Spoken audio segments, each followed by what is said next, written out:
Para sa hindi pa nakakaalam, ito pala ang mga nagawa ni Corazon, Cory, Aquino bilang Pangulo ng Pilipinas nung siya'y nanunungkulan bilang Pangulo. Corazon, Cory, Aquino ay naging unang babaeng Pangulo ng Pilipinas mula 1986 hanggang 1992. Ang kanyang pamumuno ay nagmarka ng isang mahalagang yugto sa kasaysayan ng bansa, lalo na sa konteksto ng demokrasya at reforma. Narito ang ilan sa mga pangunahing nagawa niya. Pagbawi ng demokrasya matapos ang People Power Revolution noong Pebrero taong 1986, si Cory Aquino ay umupo bilang Pangulo at nagpatuloy sa pagbawi ng demokrasya mula sa mahigit 2 dekadang pamahalaan ni Ferdinand Marcos. Ang kanyang administrasyon ay nagbigay diin sa mga prinsipyo ng demokratikong pamamahala at karapatang pantao. Sa Ligang Batas ng 1987, isang malaking hakbang na ginawa ni Aquino ay ang pagbuo at pagpasa ng bagong saligang batas noong 1987.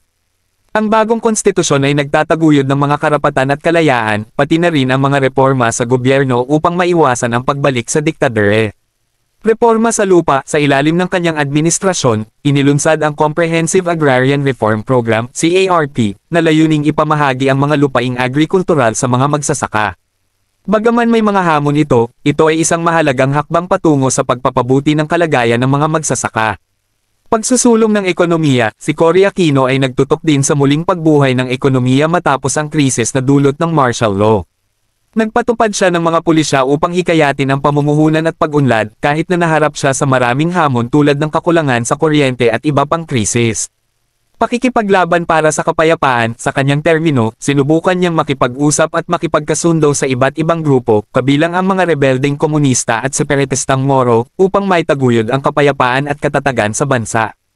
Pagsuporta sa karapatang pantao, isinulong niya ang proteksyon para sa karapatang pantao at nagsagawa ng mga hakbang upang ituwid ang mga paglabag na nangyari noong panahon ni Marcos.